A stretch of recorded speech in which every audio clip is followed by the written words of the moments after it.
Start more US based ఈ learning platform. మీరు కూడా స్లాట్ బుక్ చేసుకోవాలంటే ఈ నెంబర్కి కాల్ చేయండి. నమస్కారం రస్తమైనపల్లి గారు. నమస్తే. నాకు భార్యాభర్తలు అన్నాక చిన్న చిన్న గొడవలు అవి కామన్ అవుతూ ఉంటాయి. అయితే కొన్నిసార్లు మనం చూసినప్పుడు గొడవలు ఎక్కడో ఎక్స్ట్రీమ్ లెవెల్కి వెళ్ళిపోతూ ఉంటాయి. భర్త ఎంత చెప్దామని సర్ది చెప్దామని ప్రయత్నం చేసినా భార్య కోపానికి మాత్రం ఎప్పటికప్పుడు గురుగుతూనే ఉంటాడు. ఏ రకంగానే కావచ్చు. అది మళ్ళీ విడిపోయేంత స్థాయికి కూడా వెళ్ళిపోయినటువంటి పరిస్థితులు చాలా చూస్తూ ఉంటాం మనం. భార్య కోపాన్ని అదుపు చేయాలి అని అంటే ఎలా? చాలా ఇంట్రెస్టింగ్ టాపిక్.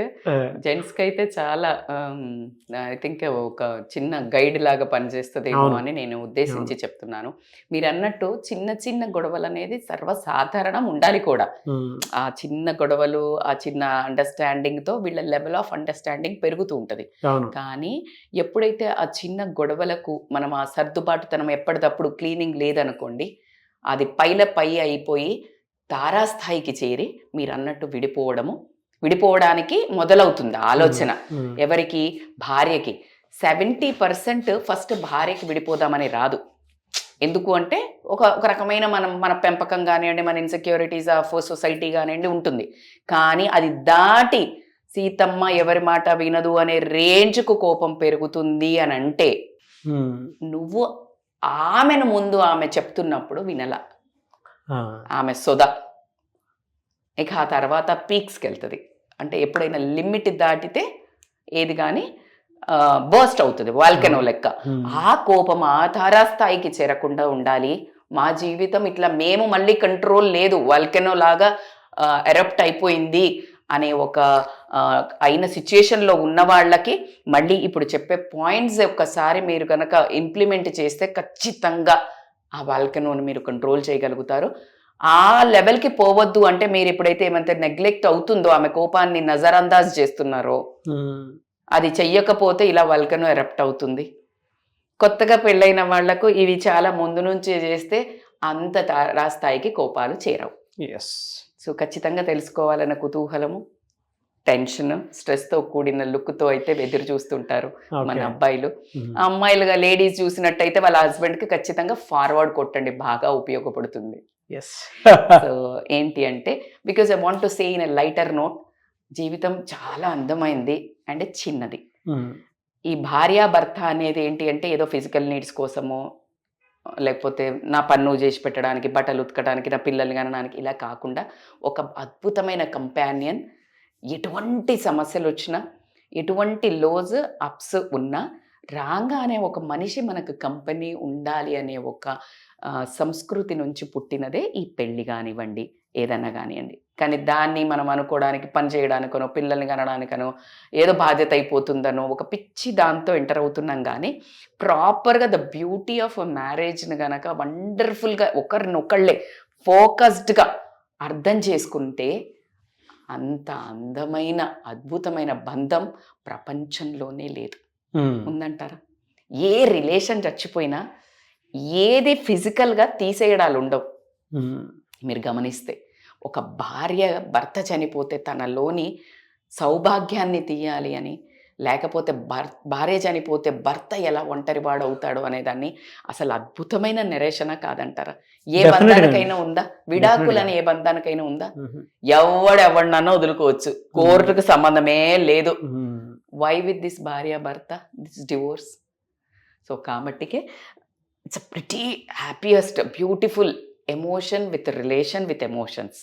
సో మరి ఆ ఎమోషన్స్ మీద కొట్టినప్పుడే ఈ కోపం అనేది ఎక్కువ రావడం జరుగుతుంది. సో ఈ కోపాన్ని ఎలా కంట్రోల్ చేయాలి, రాకుండా ఉండే ఏం చేయాలా? ఫస్ట్ ఆఫ్ ఆల్ చాలా డెలికేట్ టాపిక్. ఆ భార్య కోపాన్ని హ్యాండిల్ చేయాలంటే మీకు ఫస్ట్ ఉండాల్సింది ఏంటంటే సున్నితత్వం. అవును, సున్నితత్వం. ఆ సున్నితత్వంలో 70% మొగాళ్ళకి సున్నితత్వం ఉండకపోవడం వల్ల వచ్చేదే ఆ కోపం. అవునా కాదా? నాకు తెలుసు మీకు మైండ్లో ఎక్కడో మా ఆవిడేదో చెప్తుంటే నేను ఎక్కడైనా సున్నితత్వం మిస్ అయ్యానా అనే ఒక చిన్న రీల్ పడుతుండొచ్చు. బట్ అది నేను అనను. ఆ మగవాళ్ళ క్యారెక్టరిస్టిక్స్ కొన్ని అలా ఉండటం వల్ల, మగవాళ్ళు ఇలా ఉండాలి అని ఒక ఫ్రేమ్ డొమైన్ క్రియేట్ చేయటం వల్ల పుసుక్కున ఆ లేడీ చెప్తుంటే ఆ అబ్బాయికి జంటకి ఎవరికైనా కళ్ళ నీళ్ళు వస్తే ఏంట్రా మొగోడు ఏడవకూడదు అంటారా అనరా? సో అలాంటి ఉన్న సంస్థతోటి ఏమైందంటే మొగాళ్ళకి ఆ ఇన్సెన్సిటివిటీ అనేది కొంచెం ఎక్కడో డ్రిప్ అవుతుందేమో అని నా ఫీలింగ్. ఎస్, అంటే మీరు చెప్పిన దాంట్లో ఇంకోటి కూడా ఉంది. చాలామంది ఈ టాపిక్ భార్యకి కోపం వస్తే తన్ని ఎలా అదుపు చేయాలనేదే టాపిక్. ఇంకా దీని వరకే. కొంతమంది ఉల్టా మాట్లాడతారు. ఏమని? చీటికి మాటికి చిరుబురులాడుతూ ఉండేటువంటి వాళ్ళు ఉంటారు కొంతమంది. భార్యనా భర్తనా? భార్యలు.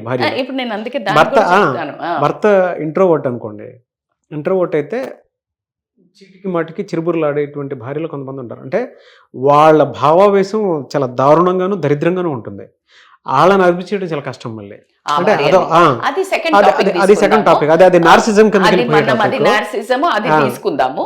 బట్ ఇప్పుడు జనరల్ గా అంటే ఒక మంచి భార్యలు అంటే కోప్పడినా కూడా అందులో అందం ఉంటుంది. బట్ దాన్ని కూడా పెద్దగా వెళ్లకుండా ఉండడానికి ఏం చేయొచ్చు అనేది చెప్తాను. అంటే ఈ పాయింట్స్ చెప్పినాక ఎవరైతే రియల్ గా భర్తలు ఇబ్బంది పెడుతుంటే అర్థం చేసుకోకపోతే జెన్యూన్ మంచిగా ఉన్న ఆవిడ కోపిష్టిగా తయారైతే ఈ points okay. So the clear మీకే అర్థమవుతుంది మీరు ఏ లీగ్ లో పడతారు అనేది. ఒకవేళ ఈ లీగులన్నీ ఉన్నాక కూడా భార్య కోపం వస్తుంది అని అంటే గనక అప్పుడు మనం మళ్ళీ ఇంకో వీడియో చేసుకుందాం. కమెంట్స్ పెట్టండి. Sure. So coming to the point, active listening is the keema. Active listening అంటే ఏంటి అంటే, ఇప్పుడు భార్యకి కోపం వస్తుంది, ఏదో చెప్పాలనుకుంది.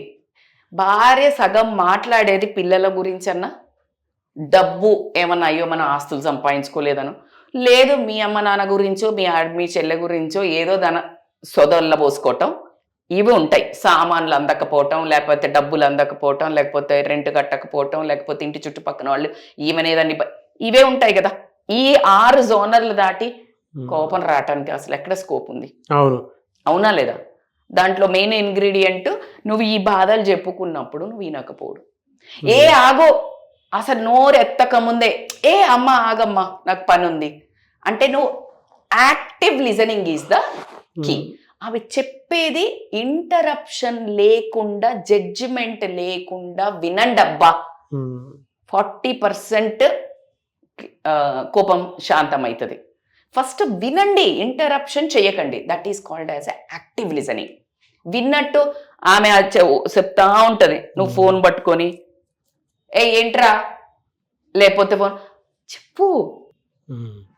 కోపం పెరుగుతుందా పెరగదా? అగ్గిలో ఆజ్యం పోసినట్టు ఉంటుంది. ఆల్రెడీ మండుతుంటది, నువ్వు మంచిగా ఓం స్వాహ అన్నట్టు ఉంటుంది. సో అది ఇంపార్టెంట్. సెకండ్ ఏంటంటే, మీరు యాక్టివ్ లిజనింగ్ చేసినప్పుడు ఆవిడ ఎమోషన్ ఏదో ఉంటుంది. ఒక 2 తీసుకుంటే, మీరు అసలు ఈ మధ్య నాకు టైం ఇస్తలేరు, రెండోది పిల్లలు చక్కగా మాటింటలేరు అని చదువుతలేరు, మూడోది మీ అమ్మ నాన్న ఏదో ఒకటి అన్నారు. ఈ 3 ఒక పెద్ద పారామీటర్స్ అండి. నాకు తెలిసి ఇందులో నుంచి స్కిప్ అవ్వడానికి ఛాన్స్ ఉండదు. Validated feelings. వాళ్ళు అట్లా అనలే, నువ్వే ఫీల్ అయినవేమో, నీకేం తెలుసు? నీది కాదు కదా నొప్పి. నొప్పి ఎవరికి ఉంది? టాబ్లెట్ ఎవరు వేసుకోవాలా? ఆమె వేసుకోవాలా? నువ్వు నీకు కడుపు నొప్పి, అది కడుపు నొప్పి కాదనుకుంటా అంటే మండుద్దా లేదా? అనుభవించేది ఎవరు? వ్యాలిడేటెడ్ ఫీలింగ్స్ అంటే నువ్వు ఆమోదించు. అవును కష్టమై ఉంటుంది నీకు, ఫస్ట్ అను. సగం మళ్ళీ ఒక 20% చల్లబడుతుంది. అమ్మ నా భర్త నా సైడ్ ఉన్నాడు, అర్థం చేసుకుంటున్నాడు. Validator emotions. ఆవిడ ఏడుస్తుంది, ఊరికే ఏడవకమ్మా నువ్వు. పిచ్చా పైచ్చమా ఎవరికన్నా ఊరికే ఏడవడానికి? ఇట్ డజంట్ రియల్లీ ఊరికే రాదండి టీయర్స్. ఎక్కడో ఒక చిన్న నీకు ఇప్పుడు నేను ఊరికే వచ్చి ఇట్లా నా కానీ ఇట్లా అన్నాను, నువ్వు వెంబటే రివర్ట్ అవుతావా? కాదు. మీరు ఏం చేస్తా, నేను వచ్చి గట్టిగా ఒక గుండె సూది పెట్టి గట్టి గుచ్చిన. రజిత మేడం అంటే యూ రెస్పెక్ట్ ఎ లాట్. నా కూర్చుడికి you will get aggressive or not? కోపం వస్తుందా లేదా? ఏంటి మేడం దిస్ రియాక్షన్? నేను నార్మల్గా ఉన్నప్పుడు నువ్వు జీవితంలో ఏం చేసినా మీరు నన్ను అనలేరన్నమాట. But if I do that trick, how much you respect me, you like me, అది ఎమోషన్. సో అది ఆమెకి ఎందుకు అయిందో నీకెట్లా తెలుస్తుంది? సో ఫస్ట్ కూర్చొని వినాలి, వ్యాలిడేట్ హర్ ఫీలింగ్స్, ఆమె ఎమోషన్ అర్థం చేసుకో. థర్డ్ వచ్చేసి కమ్యూనికేట్ ప్రాపర్లీ. ఆమె వైపు కూడా మిస్టేక్ ఉండుండొచ్చు, దాన్ని నువ్వు ఎస్కలేట్ చెయ్యకు. నువ్వే ఎంత పిచ్చి పిచ్చి చేస్తావు, నువ్వు ఇట్లా చేస్తావు, నువ్వు ఇట్లా చేస్తావు. ఆ యాంగర్ టోన్ నో, సాఫ్ట్ టోన్లో ఓకేరా మరి వాళ్ళకైతే మనం చూద్దాము, లేకపోతే ఇగ్నోర్ ఇట్లా చేద్దాము, నువ్వు ఇట్లా చే. సో ఆమెకి సాఫ్ట్ టోన్లో నువ్వు చెప్పాలనుకున్నది కమ్యూనికేట్ చెయ్యి. కమ్యూనికేట్ సాఫ్ట్గా చేయడం అనేది చాలా చాలా ఇంపార్టెంట్. ఇవన్నీ జరుగుతున్నప్పుడు ఈమెకి ఏ విషయాల్లో కోపం ఎక్కువ వస్తుందో నువ్వు ఐడెంటిఫై ద ట్రిగ్గర్స్. ట్రిగ్గర్ కొన్ని పాయింట్లు ఉంటుంది. కొంతమంది అన్నీ భరిస్తారు, అంతేగాని హస్బెండ్ ఆడ అందరు ఉన్నప్పుడు కూర్చొని నువ్వు ఇడిగిదే అంటే అమ్మో నాది ట్రిగ్గర్ ఎవరు? నేను. ఇప్పుడు దారిన పోయే అదే అంటారు చూడు, పడుకున్న గాడిదని నిద్ర లేపి తడ్డించుకోవడం అన్నట్టు నువ్వే ఏదో వేషాలు వేస్తే ఆమెకు ఖర్చు వస్తుంది. ఆ ట్రిగ్గర్ నువ్వు లేటుగా రావడమా, తాగి రావడమా, మందికి పైసలు ఇచ్చి నువ్వు ఇంట్లోకి రందులు తీసుకురావడమా, లేకపోతే మీ అమ్మ నాన్న మా అమ్మ బాగా వండుతుంది అంటే ఇప్పుడు వండుతుంది అబ్బా ఈమె మస్తు పనులు చేస్తుంది, ఇప్పుడు ఉన్న కథ వేరు, ఇప్పుడు వర్కింగ్ కావచ్చు, లేకపోతే ఏదో ఉండొచ్చు 1,00,000. అమ్మ బాగుండదు, అమ్మనే ఉండదు కదా, పెళ్లి చేసుకున్నావు కదా, బుక్తాయించు. ఎవరి కర్మకు వాళ్ళకి టేస్టీ ఫుడ్ రాసి పెడతాడు దేవుడు. You are the trigger. లేదు, పిల్లలు బాగా చదువుతలేరు, ట్యూషన్ యాడ్ చేయటమా, ట్రిగ్గర్స్ని ఐడెంటిఫై చేయండి. మీ అమ్మ నాన్న ఒకవేళ సతాయిస్తున్నారు, అమ్మ మీరు ఏదైనా అనాలంటే నాకు చెప్పండి, నేను కమ్యూనికేట్ చేస్తా. నువ్వు ఆమెను అనటం వల్ల ఇల్లు మొహాలంతా ఖరాబ్ అవుతుంది, పిల్లలు ఆగమవుతున్నారు, నాకు మనశ్శాంతి లేకపోతుండే. You can suggest problem solving. So you need to identify triggers. ఏ ఏరియా నుంచి ఆమెకి కోపం లాస్ట్ నడ్డది వెరీ కామెడీగా చెప్పాలంటే పనమ్మాయి దగ్గర నుంచి ట్రిగ్గర్ అవుతుంది అనుకున్నాం, అది వచ్చి టార్చర్ చేస్తుంది. అక్కడ వీళ్ళకి మామూలుగా ఉండదండి, ఆ ఏరియాలో అది జోనరే వేరు. పనమ్మాయి దాని దగ్గర ఉన్నప్పుడు నీ ఎక్స్ట్రా ఎఫర్ట్ ఏంటి అని అంటే, ఇది ఇలా ఉన్నా పర్లేదు, నాకు ఇంత కొంచెం పెట్టినా పర్లేదు, ఇల్లు ఇలా ఉన్నా పర్లేదు, నువ్వు టెన్షన్ పడకు, అనవసరంగా ఎందుకురా నీ కోపం. Make sense or not? Yes. ఎవరో గంటకు వచ్చిపోయే దాని గురించి నీకెందుకే కోపము? ఆ టైంలో యూ ట్రై టు హెల్ప్. ఆ పనమ్మాయి చేసే మిస్టేక్ని నీ భార్య అరవక ముందుకే, ఓ అమ్మాయి నువ్వు ఇట్లా చెయ్యి, ఎంత బాగుంటుంది తెలుసా. సార్ మంచోడే, ఈ అమ్మనే ఊకే తిడుతుంది, పనమ్మాయి డైలాగ్. ఈ సార్లకి ఇదో మజా. ఎవరన్నా ఇది ఎందరూ కనెక్ట్ అవుతారు. SRS. So this is how you need to protect your lady man. మా ఇంట్లో కూడా అది ఉంటది, సార్ మంచోడే. చూసావా, అందుకే చక్కని నవ్వారు మీరు. So protect your lady. నీ లేడీని నువ్వు ప్రొటెక్ట్ చెయ్యలేనప్పుడు నీ రాణిని నాట్ యు ప్రొటెక్ట్. అవునా, నిన్ను నమ్ముకొని. So identify triggers and problem solving. True, మీరు చెప్పినటువంటి పాయింట్స్లో నాకు బాగా నచ్చింది. అంటే జనరల్ బేసిక్ సెన్స్ మాట్లాడుకుంటే నేను కూడా కొన్ని చెప్తాను, నా అనుభవాలు కూడా నేను చెప్తాను జనరల్గా. ఫస్ట్ మీ లైఫ్లో అదే బ్యూటిఫుల్ జర్నీ అనుకొని వెళ్తున్నప్పుడు తెలుసో తెలియకో కొన్ని కోపతాపాలు కొంచెం ఎక్స్ట్రీమ్ లెవెల్కి వెళ్ళిపోతూ ఉంటుంది. జస్ట్ ఇద్దరిలో పట్టించుకోపోని తత్వాల అవునవును అక్కడ దాకా వెళ్తాయి. వాళ్ళకి ఏం ట్రిగర్ అవుతాయంటే తెలియకుండానే ఒక్కొక్క ఫ్యాక్టర్ యాడ్ ఆన్ అయ్యి మీరు చేసేటువంటి నెగ్లిజెన్సీ పాయింట్స్ దగ్గర నుంచి స్టార్ట్ అయ్యి అది ఇంకెక్కడికో దాకా వెళ్ళిపోయే పరిస్థితి వస్తుంది. జస్ట్ ఆ టైం వచ్చినప్పుడు చిన్న పాజ్ ఇచ్చి 1 గంట 2 గంటలు ఆగి తన దగ్గరికి వెళ్ళండి, బెడ్రూమ్లో కూర్చోబెట్టండి, ప్రశాంతంగా కూర్చోబెట్టి చేయి పట్టుకొని మనస్ఫూర్తిగా జరిగింది ఏంటి, ఓకే ఫస్ట్ సారీ చెప్పేసాను, సారీ చెప్పి నీది తప్పైనా తప్పున్నా కాకపోయినా సరే మెచ్యూరిటీ. కాళ్ళు పట్టుకున్నా తప్పలేదు, అకార్డింగ్ టు మీ కాళ్ళు పట్టుకున్నా తప్పలేదు, అసలు తప్పే లేదు. ఎందుకంటే భార్య చేతిలో జీవితం మామూలుగా చెప్తున్నాను అంటే జనరల్ గా తప్పే ఉందండి. ఇప్పుడు వైఫ్ అండ్ హస్బెండ్ తర్వాత జీవితాంతం వాళ్ళ పిల్లల్ని సాకాలి, మన వాళ్ళ దాకా రావాలి. అంతే. సో ఏం జరిగిందనే దాని మీద ఒక్కసారి అవగాహన కల్పించి తప్పెవరిదనే చూసుకోకూడదు. అక్కడ కోపతాపాలు ఉన్నప్పుడు కూర్చోబెట్టి మాట్లాడి క్లియర్ చేసేసుకొని ఏం జరిగింది వెనక ముందు ఆలోచించుకొని ప్రాబ్లమ్ సాల్వింగ్ నెక్స్ట్ వన్ ఇప్పుడు మీరు ఐడెంటిఫై చేసినప్పుడు ఏ ఏరియాల నుంచి వచ్చిన ట్రిగ్గర్స్ చేసినప్పుడు వాటి మీద సాల్వింగ్ కి ఇద్దరు కూర్చొని వర్క్ చేయండి. వర్క్ చేయండి. ఇప్పుడు భార్య కుదిరితే కూర్చొని మాట్లాడేటప్పుడు రాసుకోండి, ఇదిగో ఈ ఫ్యాక్టర్స్ వల్ల నీకు ఇది ఇలా జరిగింది, సో ఇందులో నా మిస్టేక్స్ ఎన్ని ఉన్నాయి నేను క్లియర్ చేస్తాను, సో నాకు కొంచెం టైం ఇవ్వు, నేను కూర్చొని క్లియర్ చేస్తాను. Because you are the trigger. నాకు లేట్ అవుతుందంటే ఓకేరా నేను కొంచెం ముందు రావడానికి ట్రై చేస్తా ఒక 1/2 hour. లేదు అంటే నేను సోషల్ గా బాగా తిరుగుతున్నాను, నేను వీక్లీ వన్స్ పోతా, వీక్ లో 5 times. లేదు పిల్లలు బాగా చదవట్లేదు, సరే నేను ఒక వారంలో 2 సార్లు నేను క్లాసెస్ తీసుకుంటా, లేదు ఒక మంచి ట్యూషన్ టీచర్ పెడతా, మా అమ్మ వాళ్ళ సైడ్ నుంచి వాళ్ళకు కన్వే చేస్తా, మీ సిస్టర్ నుంచి నేను కన్వే చేస్తా, డబ్బుల పరంగా ఇంకా కొంచెం ఎక్కడైనా నా ఖర్చులు తగ్గిస్తా, పొదుపు తగ్గిస్తా. సో ప్రాబ్లమ్ సాల్వింగ్ టుగెదర్ గా కన్స్ట్రక్టివ్ రిలేషన్ ని తీసుకుపోదాం అన్నప్పుడు you need to work together for the together. So బేసికల్ గా ఏంటంటే ఆవిడకి ఇవన్నీ బానే ఉన్నాయి మేడం అయినా కోపం వస్తుంది అనుకుందాం మనం ఇవన్నీ. అప్పుడు నాకు తెలిసి ఏమవుతుందంటే ఆమె ఏదో ఒక ఆమె ఇష్టమైన దాన్ని కాంప్రమైజ్ అవుతున్నట్టు ఆమె లైఫ్ లో. అంటే ఆమెకి ఏదైనా వర్క్ చేయాలనుకుంది, లేకపోతే ఏదైనా నేర్చుకోవాలనుకుంది, టైం సహకరించట్లా. సో మీరు ఆమెను ఎంగేజ్ చేయగలిగితే ఆమెకి ఇష్టమైన పని ఏదైనా ఇవన్నీ మీరు ఏరియాస్ లో ఆమెకి సపోర్ట్ చేస్తే కనుక ఆమె బయటకు వస్తుంది.